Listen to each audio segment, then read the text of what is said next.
catch you live, covering all things professional wrestling. A show by members of the Busted Open Nation. Welcome to the Nation's Corner. Here are your hosts, the Nation's Corner crew.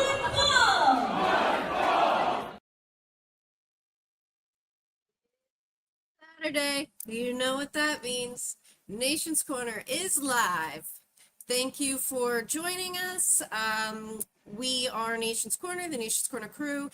If you are watching this right now, click the like button and click the subscribe button. Share us out to your socials so other people can discover us and find us and watch us. If you are watching this after the fact, below in where the comments are, it's a little thing that says hype. Click that hype button. I don't know why, but algorithmically it matters for after the fact, after we are live. That's great you point that all out to everyone, Deb, but you're missing the big point.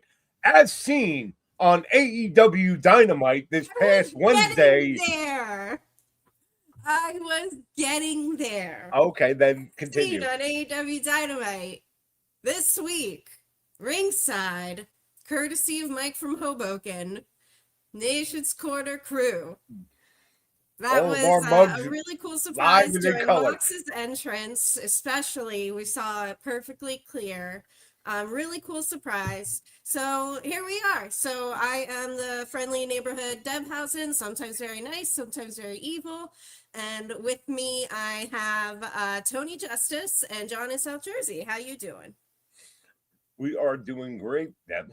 Another week of wrestling in the books, and we are here to talk about all of it because that's what we do. Yeah, and we're straight off the cardboard, on your YouTube right now. That's right, live and in living color. And if you watched us last week, you may have noticed that we had a little bit of technical difficulties. And the show just kind of went poof, and it was gone. And we have one person to blame for that. What do you have to say for yourself? It was me. It was me, Austin. It was me all along, Austin. No, it was me. I hit the wrong button. Okay, backstory. So I was driving when they went live. I parked at the truck stop. I was going to get on my phone and go, hey, I'm going to join the show for a little bit, and just give my opinions here and there. Well, I have never gotten on StreamYard on my cell phone before. Yeah, so it looks completely different.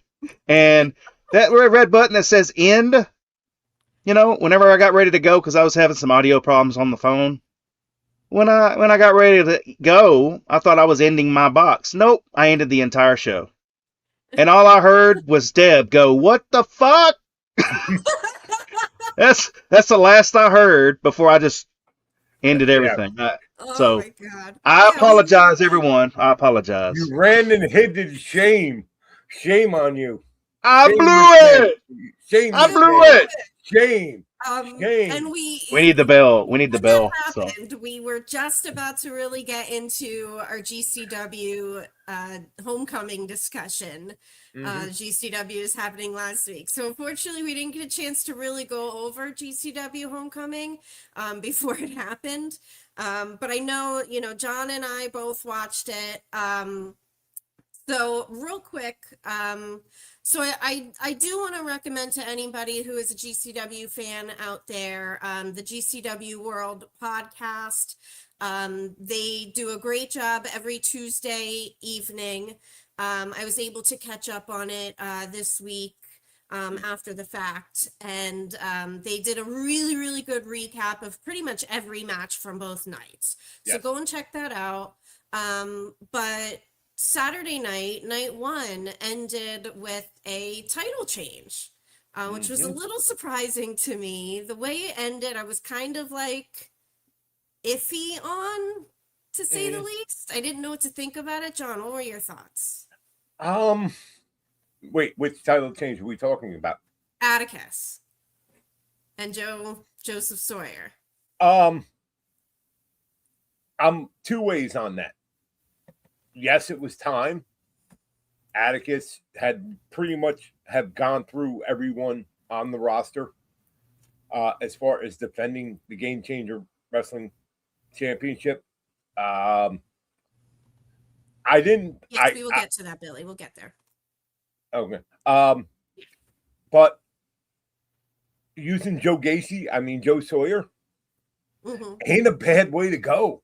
The guy's fresh out of WWE, still has a lot of buzz around him. Is back on the Indies now, and what better way to make a splash if you're coming back to the Indies than be the face of Game Changer Wrestling, which legitimately, if you knew Joe Gacy before he went to WWE and was part of the Wyatt Six and all that in NXT prior, when he was wrestling independence, GCW is most definitely right in the wheelhouse of the way and what type of wrestling he did.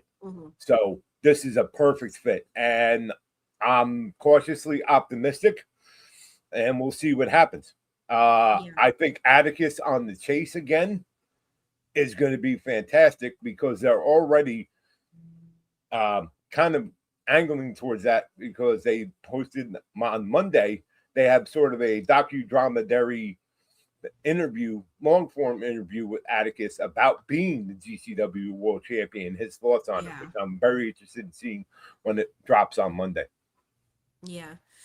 So I think that the way that they told that whole story with Atticus was pretty incredible, and all that is real life stuff, and I think that makes it all the more interesting. I was not familiar with Joe Gacy before his inclusion in the Wyatts. I was not watching indies back then, and I don't watch NXT, so I really didn't see what he had done in NXT prior to joining the Wyatts. So pretty much my only exposure to him was the little bit that I saw of the Wyatts, and those of us that watched his interview on CVV recently, obviously it didn't quite go according to plan. So it was a little limited on what, we actually saw of him.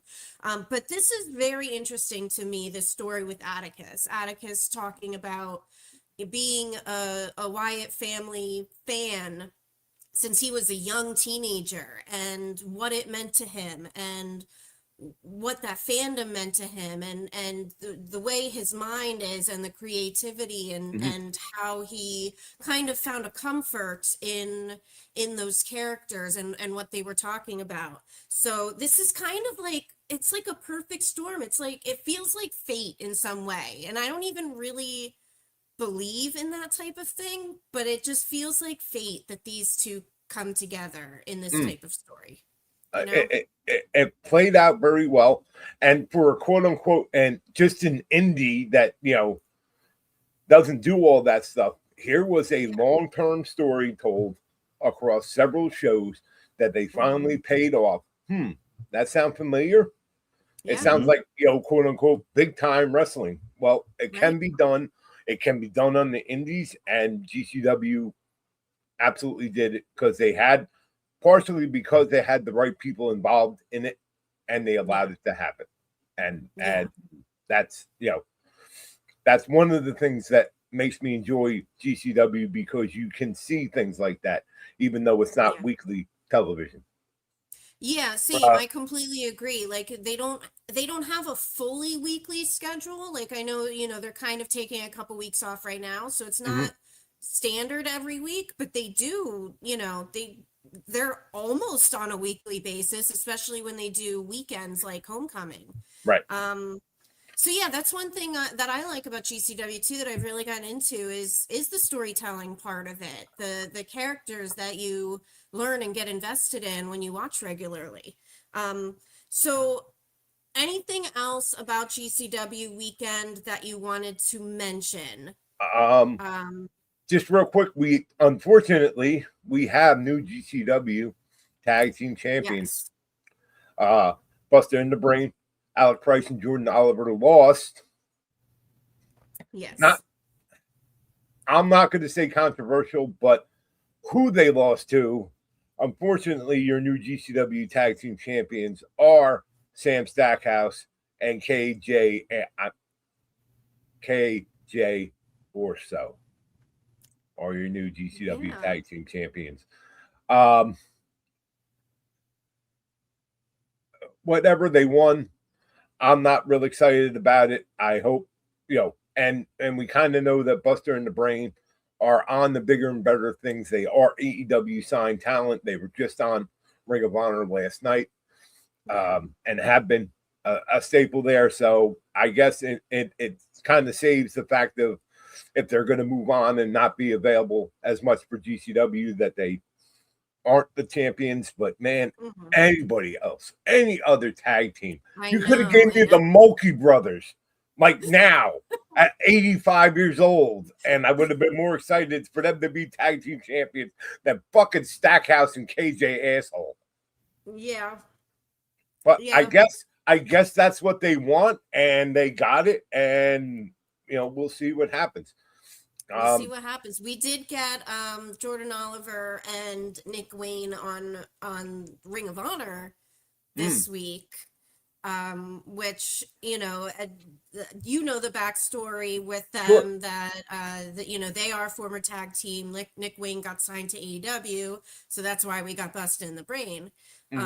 So that's some interconnected kind of storytelling with the characters there. The other thing I wanted to mention about GCW is the way that Sunday night's show ended with the circus death match with Nino Extremo and Sicko the Clown. Boy, oh boy, that was just that was something. A lot. That was something. That. I know not everybody is a deathmatch person like I am, and other than what seeming to be a novelty, but there is history, there is hierarchy to deathmatch wrestling, and the burning question, or not burning, but the underlying question for a long time is now that a lot of the established deathmatch names, your Matt Tremonts, your Nick Yages, your Madman Pondos, your Necro Butchers, your Mickey Knuckles. Unfortunately, they're getting older, and they're still. It's like anything else. Who's that next generation? Who's the next big star?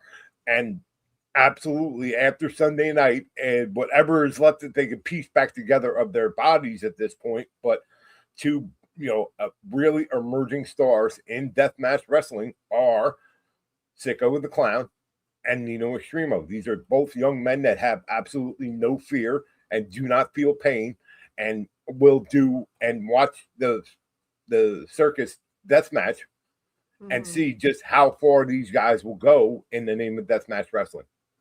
It was incredible. It was such a good match. It had psychology, believe it or not, and just the bumps and the spots were just absolutely unbelievable. Yeah, I think when we went to GCW at ECW Arena, I think that was maybe the first time I had seen both of those guys. I can't remember if I had really seen them before that show. And they made quite the impression that night with the stuff that they did in that show. Yeah, that was and every single time I've seen them since, they make an impression on everyone.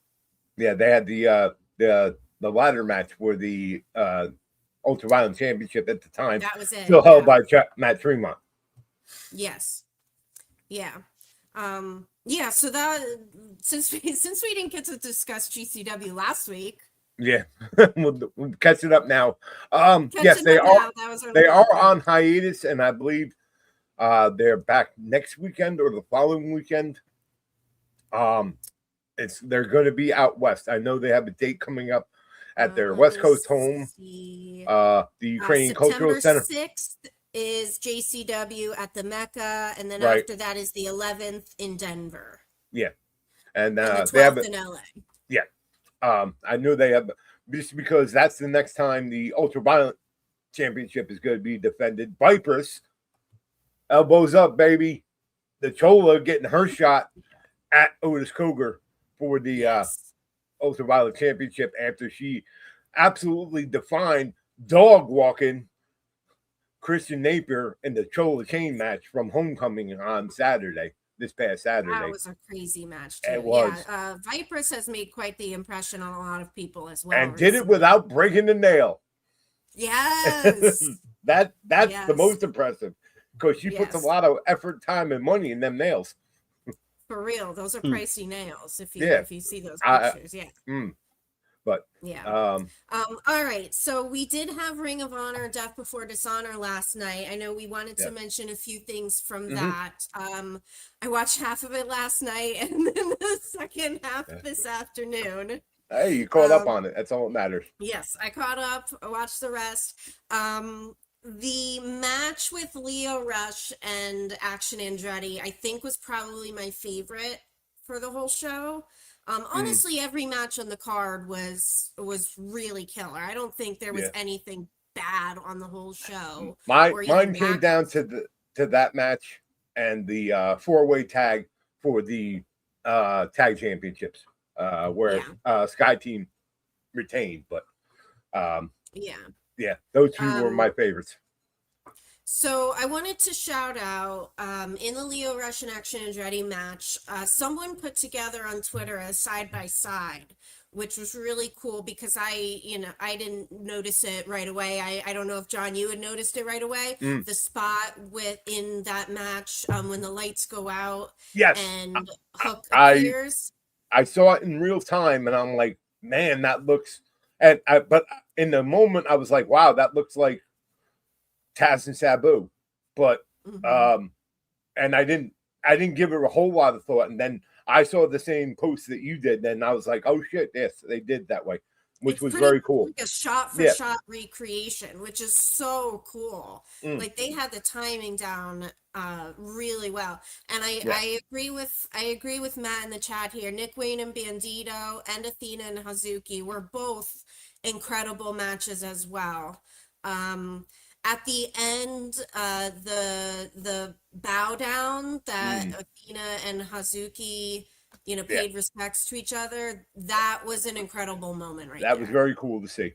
Very cool, because Athena, you're forever ROH champion.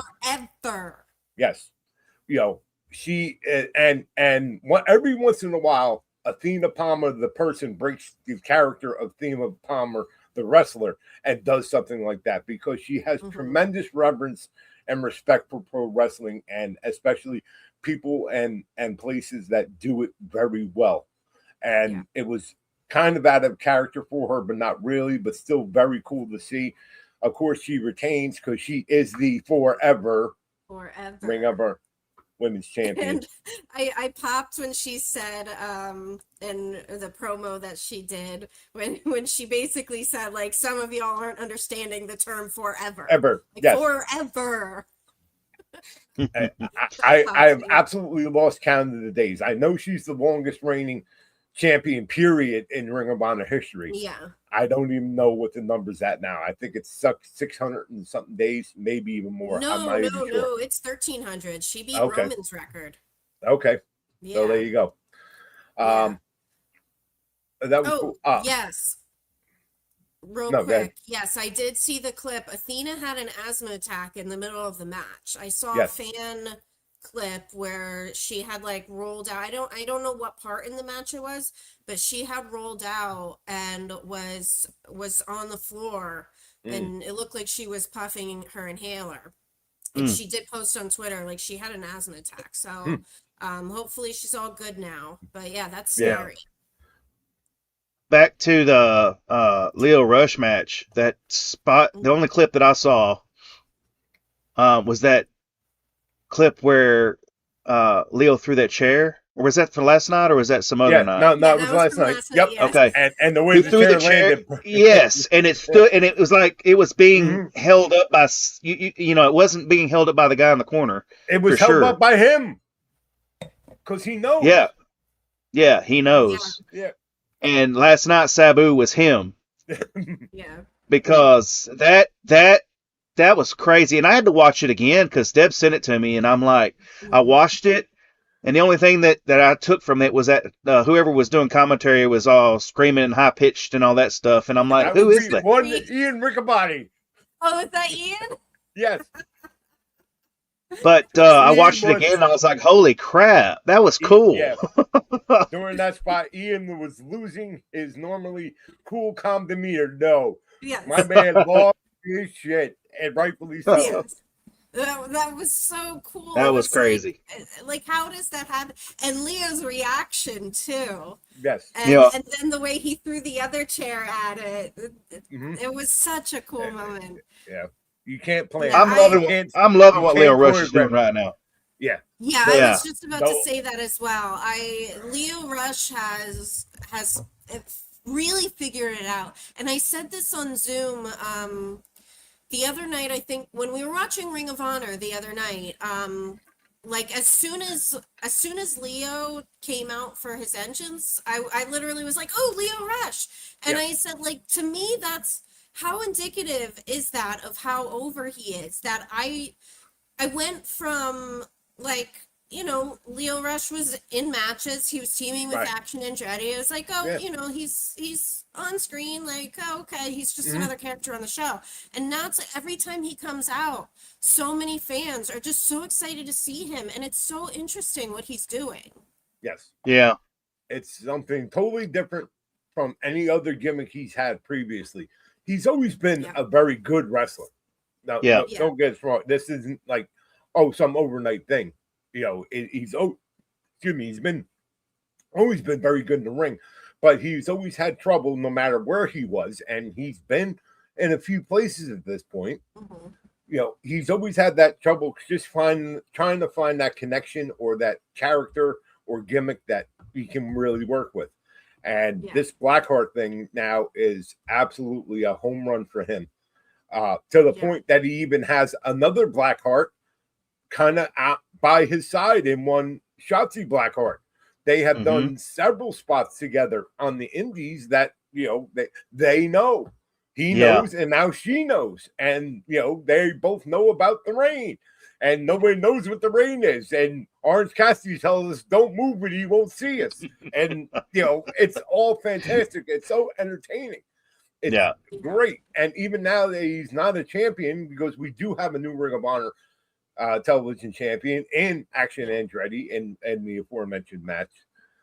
You know, I don't think Leo needs a title to continue on with this. And you can just see him randomly popping up and getting involved somewhere somehow and just, you know, popping a crowd. Absolutely. Yeah. One thing, kind of along the lines of, and Leo's the perfect example of this, I saw Joey Janela had posted, I don't know if it was earlier today or yesterday. There was a discussion on social media of, like, you know, wrestlers that aren't being used on TV or whatever. And, you know, like we talk about all the time, like, every single major company has a stacked roster. Like, both WWE and AEW have incredibly stacked rosters, and unfortunately there's not enough TV time for everyone. So some people are going to get lost in the shuffle. It's unfortunate, but it is the way it is. And AEW, they have the benefit of being able to work the indies. And Joey Janela posted, and he said, you know, basically, like, if you're a wrestler that's not being used on TV and you have the ability to work on the indies, why aren't you? And he said all like literally all it's required of them is to, like, send an email to talent relations and let them know. Right. And so it's really, and I think Leo's the perfect example of this, because yes, he was on TV here and there, but it wasn't really clicking, it wasn't really getting over. And he started this character on the indies. And it basically ended up, like, getting over on the indies and then kind of forcing AEW's hand to feature him more on TV. So yeah, I do wonder, like, you know, any wrestlers that aren't being featured on TV, if you want to wrestle, if you want to, you know, get noticed and do something that makes you stand out, why aren't you, you know, working as much as you possibly can outside TV? Yeah, I saw that from Gino as well, and he was right. If you're only satisfied to work, you know, be on TV once, maybe twice a month, and that's it, well, you know, when they let you go with your contract, what are you going to do? And he was kind of being an ass about it, but he was absolutely 100% right. There are more than enough opportunities out here in the wrestling landscape right now that people can get bookings, can get work, can get never mind. Lost Tony. Oh well. But can get working, can get reps, can get and even Joey said in that statement, in that comment, use social media, get on some of these shows, get a clip out from one of these independent shows. And we both know that AEW legitimately listens to the fan base when it comes to certain wrestlers and certain things. So of course they listen, and if you're making that kind of noise outside of it, they want you to bring that to them to get eyes on their product. So we've seen a lot of examples of AEW really does value the fans' opinions. Like we've seen a lot of examples of even like storylines that they over the years they've tried a bunch of things out that just didn't hit, and the fan base is vocal when something's not hitting and they don't like it, and we've seen examples over the years where AEW kind of switches tracks and does changes else, some things around, and overwhelmingly go, I don't like this sucks. This is not good. And credit to AEW. Again, we always talk about bigger than, less than, and different than. And that absolutely is what AEW does. They are different in anybody else in doing that. Now, some may disagree with it, but at the end of the day, if it's putting eyes on the product, what's the harm in it? And they're not, the fans aren't booking the matches or anything like that, but it just shows that they do pay attention, and they do value input from the fan base more than just ticket sales and merch sales and all that. But one last comment I have. Oh, go ahead. One last comment, and I'm going to brag and boast just because I can, and then I have a kind of a wrestling explanation for it. Okay. Shout out to my girl, the Ring of Honor Women's Pure Wrestling Champion.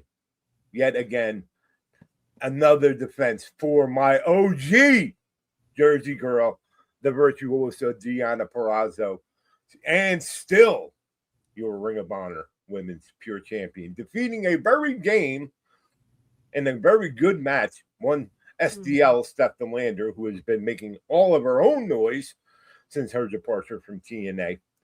But it's the virtuoso.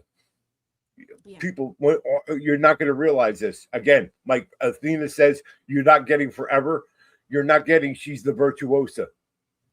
She fucking breaks arms, period. There ain't a woman alive right now that can take that pure title from her. And I dare anybody to go and grab it. Please. She dares you. I guarantee it. My wrestling explanation. Go ahead. My wrestling explanation for that is, unfortunately, the business side of that, I kind of knew in the back of my mind that there was no way Steph DeLander was going to win that match for one reason. She's not an AEW talent. She's not signed. She's on a handshake agreement for her appearances in the Ring of Honor. So, and not that AEW doesn't do title changes, but they don't do title changes on unsigned talent. Yes. So, but it was still a very good match. And again, shout out to Deonna Purrazzo, my girl. Yes. And yeah, just like Billy just said in the chat, there was 4 women's matches. So yeah, I think Ring of Honor has, I know, it doesn't get a whole lot of attention. But I think now with the availability of my AEW, that more people are starting to watch Ring of Honor, that it's available on there. Because I get one on watchroh.com, that's an additional subscription just for the one show. So I get that, not everyone wants to do that. But now they're part of my AEW, so I think a lot more people are starting to check it out, and they're really putting together something special. I know you and I have debated over many years at this point about how come AEW, and he's back. Oh, he's back again. How AEW really needs to figure out their streaming platforms and all that stuff, because they have a lot of great talent and great content that is kind of, some is over here, some is over here, this and that. And I think what my AEW is, they took their time and they finally got it all right. And they have a hell of a platform to build off of that's great to begin with, and absolutely is A, worth the money, and B, what it offers for that money. You really can't come close with anything else right now, and it's really that good. The indie shows they have, all the AEW programming, obviously, all the Dynamites, all the Collisions, all the pay-per-views. That alone is worth the price of the subscription cost. I mean, basically, like if you're even just a casual AEW viewer that may only check out the pay-per-views or a show here and there, if you plan on watching 2 or more pay-per-views in an entire year, the cost of the My AEW yearly subscription is worth it. Yep. It really is. All right, so speaking of, let's get into AEW this week, and then we can get into some TNA since Lockdown is tomorrow and what happened on WWE this week. So on AEW this week, I think, the Continental Cup is kind of the major, other than the main event for All In between Omega and Ospreay, the Continental Cup has kind of been taking over a lot of the spotlight on the show, a lot of the storyline content. So tonight we have these matches with Orange Cassidy and Kyle O'Reilly, and then Claudio and Danny Garcia. Danny Garcia was a last-minute replacement for Eddie Kingston. He's not medically cleared. That's a huge bummer. Huge bummer on that. I had Kingston going to the final. I really did. I did too. I know Neil hates me for that, but I don't give a shit. Hug these nuts. I don't care. Speaking of, I saw that clip today of Denise getting marked with a Odyssey. Holy shit, that was funny. I watched that over and over and over. I was laughing my ass off. That actually was live. Yeah, that was like 2 weeks ago on the Saturday Busted Open feed. It was that out of the blue. And legit, Mark Florida. I was like, oh my God. Yeah, we love you, Mark. We love you, Mark. That was so funny. Dang. That's wow. God. Don't want to get on Neil's bad side at all. Right. GFY, Neil. You can take the guy out of New York, but you can't take the New Yorker out of the guy. So much for that cool Florida living, changing your attitude. GFY. I don't care. I'm still a kid. Don't make me go get the shirt. I have the shirt. It says redeem these nuts. Because as you I can do too. I do too. Yes. Yeah, I'm really loving this Continental Cup. I think it's like I know we talked about it last week that they'll do the Continental Cup in the summer and then the Continental Classic in the winter. I think that's a good plan going forward. We all love tournaments, but I like the format of this. And I like that it's blind draws, and I think it's kind of obvious that maybe some of the matchups aren't as blind and random as really.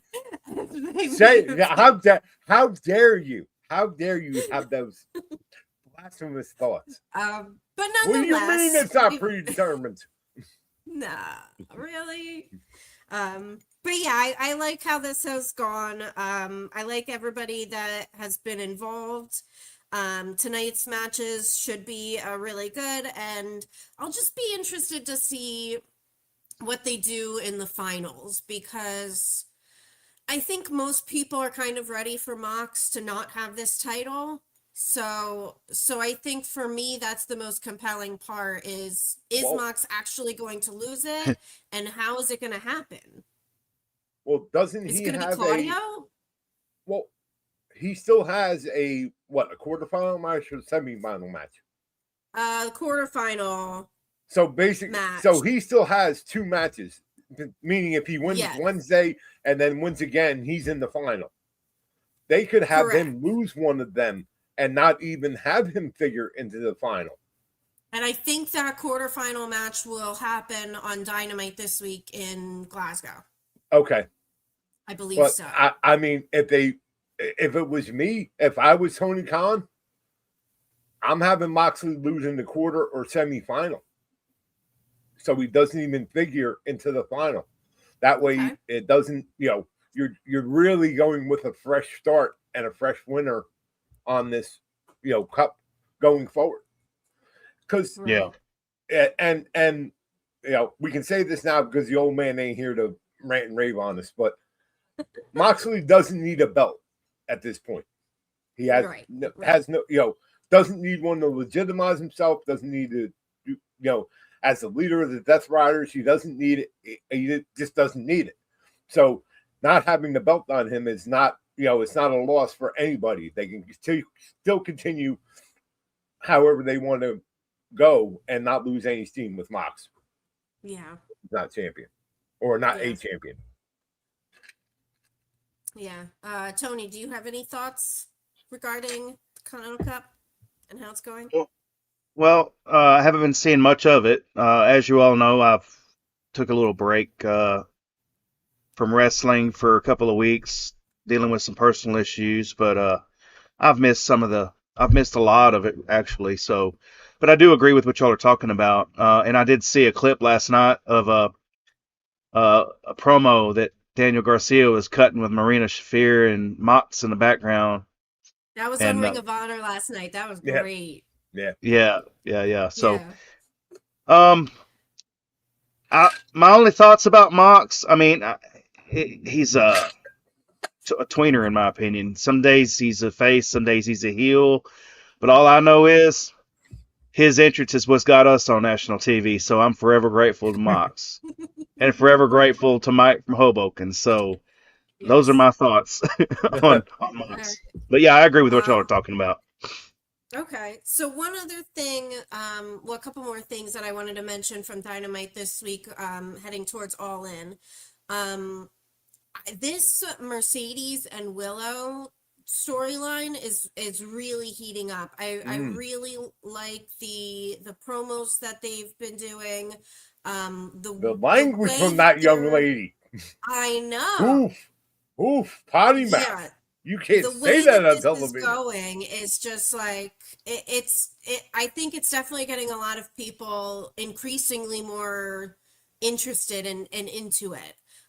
So yeah, I really, really love that. Yeah. It's going to be really good. It has been really good.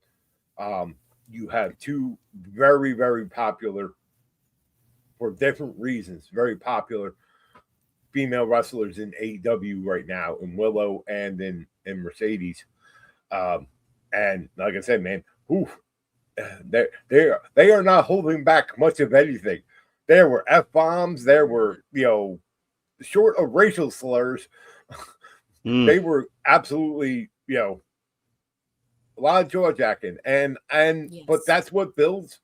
That's what gets the crowd into it, gets the viewers into it, and builds the excitement and the anticipation of this match. And as it should, it's for the AEW Women's World Title. Yes.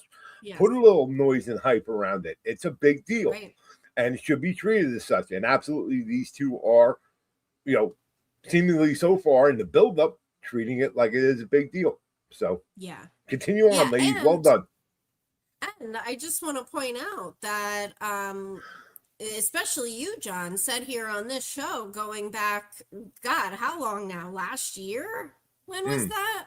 Yeah, when you kind of saw, the way that Mercedes' story trajectory was going. And that's the story that they're telling, that Willow is throwing in her face you went all around the world and won all these championships, but you can't get this one. Right. Yeah. And now, and there was always a reason why she couldn't. And now seemingly there's no reason why she couldn't. And on a side note, I still haven't gotten my check for this from AEW. So I don't, I'm not saying that, I should be well compensated, but a little something for the effort, Yeah. Yeah, I mean, you put me on TV, that was kind of, all right, but a nice fat check would do better, really. Well, But it is, but no, and it's one of the things that I always knew Mercedes eventually would have the title, but she has been smart enough and good enough to know that she just doesn't have to come walk in and grab the title and say, "Oh, I'm champion." Exactly. And at this point, right now, why not? If they are going to do it, why not now? You have no Tony Storm around for the foreseeable future. You have other stars on the rise, like a Willow, a Chris Statlander, a Tekla. But you don't have a main, one like definitive name or star on the AEW Women's Division. And this is where Mercedes absolutely fits and should be, and wearing that title. Yeah. Look, she wears that stupid Owen championship like it's the greatest title in the world. And if you've gotten that hunk of crap over, it got her to All In. So but no, and I get that, but but you see her, you can see the future, the way she wears and carries that title. You can easily change that to the women's world title, and you're like, yeah, you look at it and say, yeah, that visual, that optic looks right. Yeah, right now. Tony. All I want to say about Willow, I've admired her confidence. Her confidence is growing week by week, and this program she's doing with Mercedes right now, especially that back and forth they had last Wednesday. I mean, just in that backstage segment, you could see the confidence all over Willow's face. Ever since she got this title, so I'm really enjoying what they're doing, and really, I wish that Willow had a long run in her. You know what I mean? Because she could do good things with this title. Without a doubt, Willow comes out of this win, lose, or draw. She comes out of this as a main eventer and solidifies her spot as a main eventer, meaning that she could come back to the title at some point and have a good long run. This was to see if that would work, and it absolutely has worked. And she has worked with one of the very best in the business, period, in Mercedes. Yep. And not only held her own but thrived. So they know right now, like I said, Willow's coming out of this. She is a solid main eventer. To someone you can book a show and a title chase or a title around, and even she can take someone who they want to make champion and put her against Willow, and know that Willow's going to elevate her to that point that people will really, that person could be the next credible champion. So, like I said, well done, ladies. Keep going. Yeah. Then the other big thing was kind of the story progression that happened between Ospreay and Omega. We got, we got a couple different segments, the backstage and then the end of the show. The sit down. Yes. Yeah. The sit down. I thought all of it was really, really well done. To me, I think like that sit down with Renee, the biggest thing that struck me was how real it felt. Like it and it's something that we don't always see in wrestling, but it really felt like these were just two guys that were sitting down having a discussion.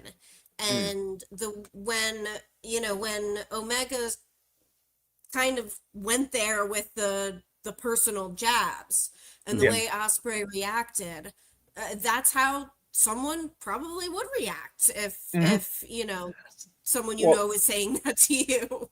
I really enjoyed that. Yeah, we've all seen quote unquote wrestling stories or wrestling feuds, and you can pretty much, figure out, okay, this guy says something about this guy says something back, blah, blah, blah. But, and again, credit to Ospreay and Omega and AEW. These are guys with legitimate, history ties, not just in AEW, but in New Japan and elsewhere. And again, a little long-winded, but they kind of had to be to tell everybody that story and the story of how they got to this point. They're arguably two of the best wrestlers in wrestling right now. But they have a legitimate history that is very interesting. It's very intertwined.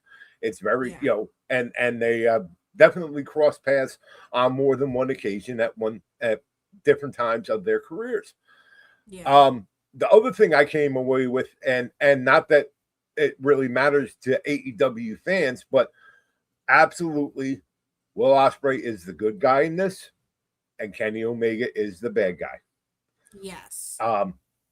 And Kenny's always, and going back to Kenny being the belt collector, Kenny's always had that kind of sarcastic side to him, the left-handed compliment kind of guy.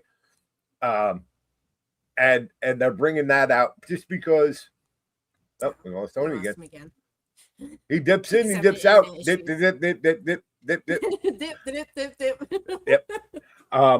But definitely, and not that they needed a good guy and a bad guy on this story, but it kind of helps, define it out for people who were questioning or may not, buy into it now. Now we have a good guy. We now have a bad guy. And, it's the main event at Wembley. I still think that it ends with Ospreay and New. And it's going to be so good to see that match because they are two of the very best in wrestling and have been for a long time. And they're going to, I know they've met before. I know, and they mentioned that in the promo that they have had matches before. But this one looks and feels different and should be very memorable. Yeah. I did find it interesting that they definitely more clearly defined that Kenny is the bad guy. Yeah. And so even before that, I think I had said, last week or the week before, that I didn't really have a problem with if they were going the direction that it was kind of like two friends that have a lot of history, kind of a mentor-mentee type of situation. Sure. And this was just kind of, maybe a passing of the torch or just kind of like a, prove that, you've got what it takes to be in my position that I've held for this many years. Right. I didn't have a problem with that type of angle at all. But I do kind of like that this is the way that they are going. It definitely, like Billy said in the chat, it definitely felt like less like two wrestlers just doing promos, wrestling promos, and more felt like people who have known each other for years talking about their journeys in the wrestling business. And that's one of the things that I really enjoy about this style of storytelling. And everybody always says that AEW style of storytelling is much more wrestling focused and less like soap opera drama focused. Sure. And it's that's one of the things I like, especially this story, is these are two guys who, like I said, have known each other for a lot of years, have a lot of history. They've both had incredible journeys in their careers up until this point, and this is telling the story of the journeys they have been on as wrestlers in the wrestling business. And that's kind of like, that realism is something that I really like when I'm watching wrestling. Yeah, absolutely. And it's absolutely working with these guys. And the one thing that, and rightfully so, all AEW fans seem to be focused on this, this Omega and Ospreay match. But in the meantime, and again, this is something that AEW does very well. You have a reemergence of the real world champion. Yes. MJF. You know, and we all know that he's not the world champion, although he still carries the BDB. Yeah. But he's not. But he's making you believe, like, what is this? And you know that as soon as Ospreay and Omega works out or pans out, however that finishes, MJF is going to be stepping in. So now you're almost to the point where you're looking past of, all right, if Ospreay wins, does that automatically mean that by the next pay-per-view it's going to be MJF Ospreay? I mean, time will tell, and they'll have to tell that story as it goes, but it makes you think that. And that's one thing AEW, especially around the main titles, especially around the men's world title, you have constantly 3, 4, 5 guys that all have a legitimate claim and a legitimate story and a legitimate shot to be champion. Yeah. And that's, it's a great problem to have from a booking and story standpoint, because you literally have a myriad of options. However, and again, this is where the fans come in. Who's hot with the fans? What do the fans want to see? What are they showing interest in? And, when you have that ability to plug in different people for different situations, it's a fantastic way to, like I said, it's a fantastic problem to have. Yeah. And we were discussing on Zoom the other night, like the kind of the interconnectivity with a lot of the people in AEW and a lot of the stories. And that's a perfect example with a lot of the people that are kind of at that main event level that have a legitimate claim to go for the championship. And like you just said, the MJF part of it, at All In, we have the Casino Gauntlet. We know that Andrade is in the number 1 spot. MJF is in the number 2 spot. We don't know who else will be involved. Right. But so that's connected to the championship storyline.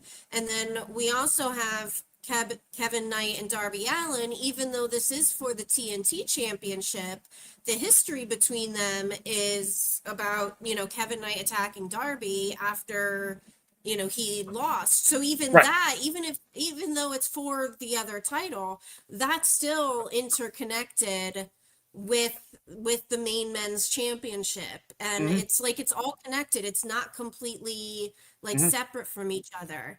And you can say the same thing, like in the tag division, in the trios division now. We have the Demand, and we have Lethal Twist, and we have the Good, the Bad, and the Ugly. Yes. And and Swerve, and potentially his partners. Yes, and that just reminded me. Shout out real quick, callback. Shout out real quick to Lethal Twist. You're a brand new Ring of Honor 6-man tag team champions. Defeated the Outrunners in Dalton Castle last night at Ring of Honor in a very entertaining match, because it's Dalton Castle and the Outrunners. But the Jay Lethal and Blake Christian and Lee Johnson got it done, and they are your new 6-man tag champions. So, and again, everything's connected, and the Don Callis family is involved in everything. Yes, and the implosion is coming. I cannot wait when the Don Callis family implodes. Oh, this is going to be glorious. I can't wait to see that bald-headed fucking Kanukian lose his mind. Yeah. It's going to be glorious. Okay. All right, so we will do our full all-in preview next week. So, all right, so we have TNA Lockdown tomorrow. Right. And we also had some stuff on SmackDown happen that I want to give you the opportunity to mention. But let's go for Lockdown first. Okay. It looks like this is the 8 matches. I haven't seen anything else announced. And I don't believe they announced anything else. Yeah, I don't believe so. I think this is it. So I think what I'm most invested in is Jason Hotch and Mustafa Ali. I've really enjoyed the storyline that they've been doing with Order 4 and Jason Hotch beating Ali. I am honestly super happy that they have put more of a spotlight on Jason Hotch. I wasn't too familiar, like, he was always Yeah.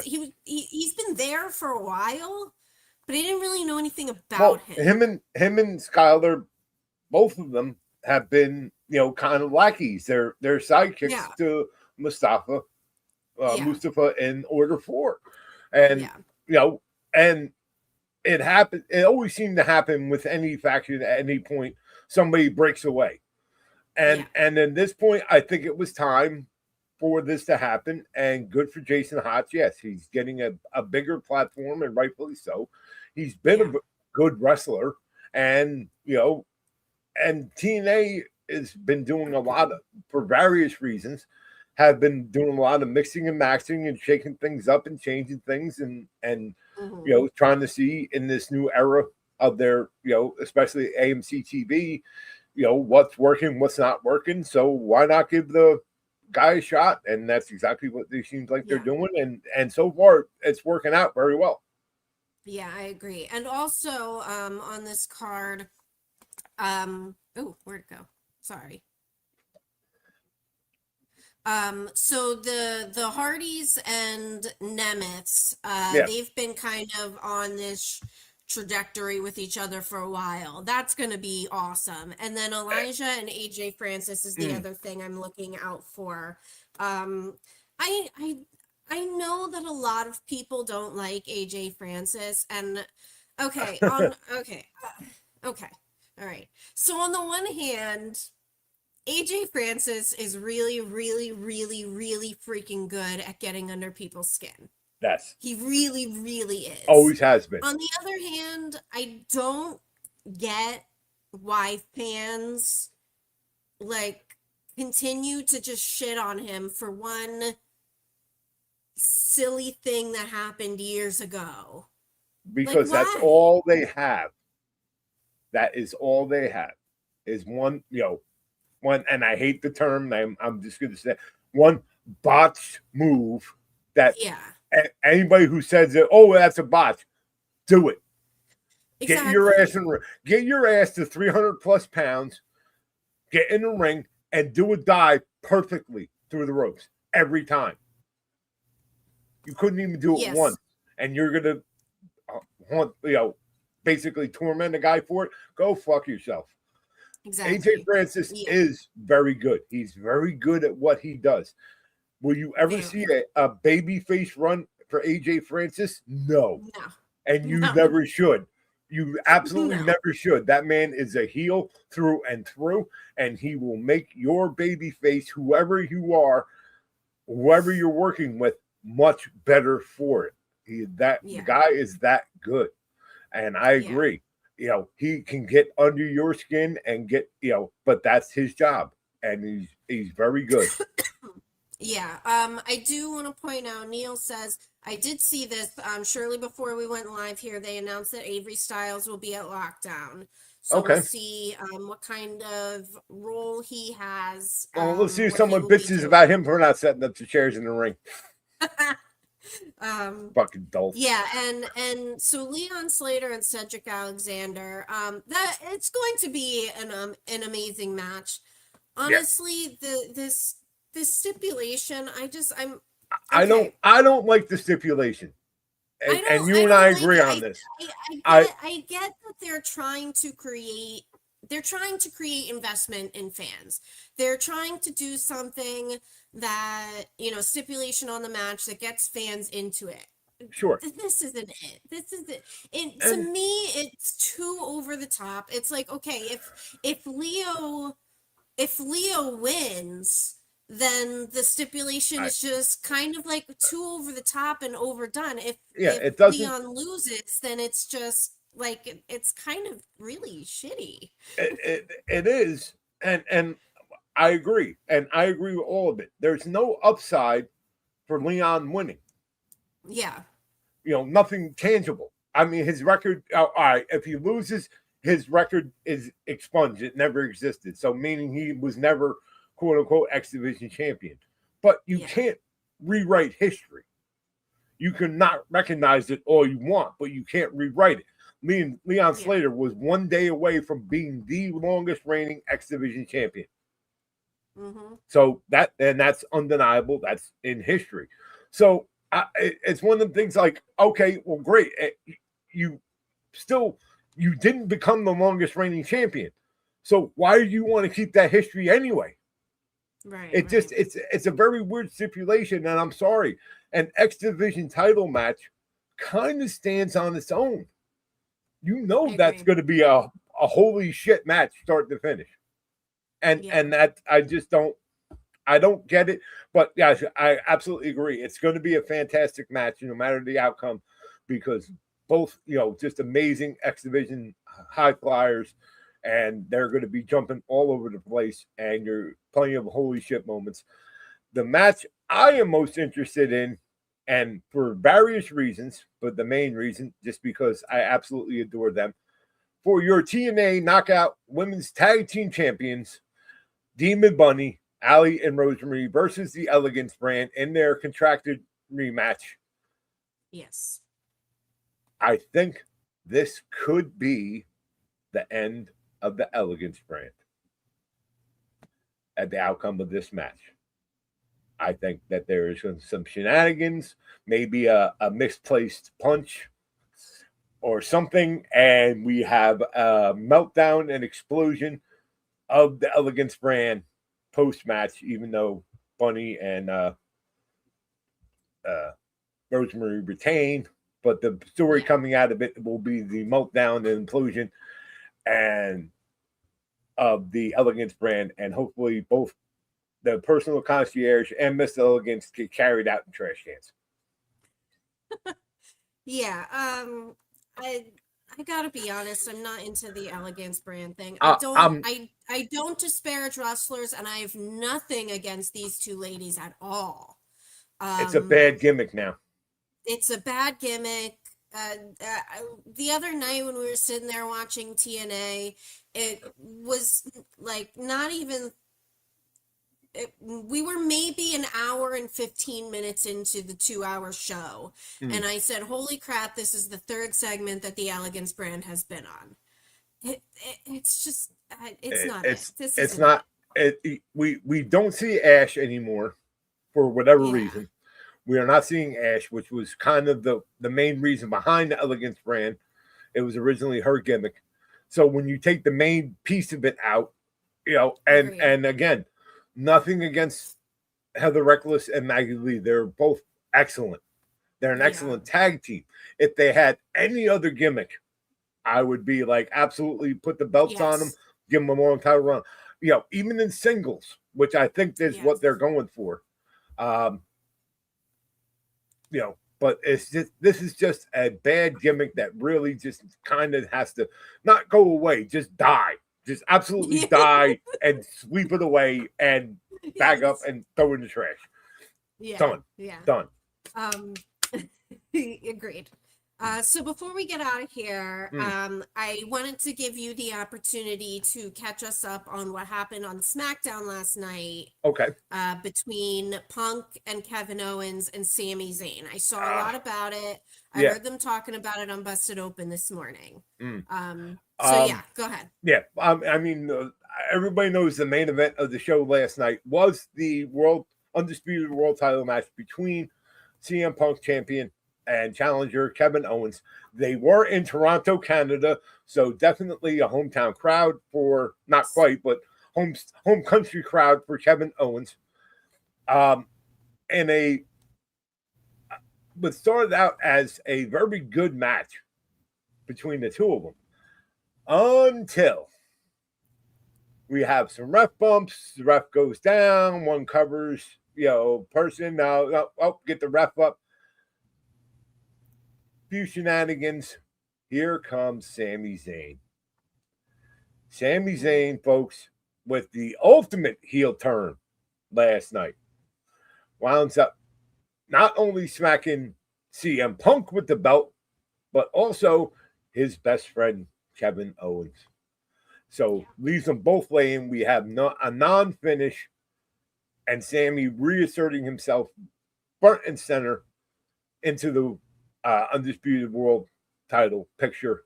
I love this match for a lot of reasons.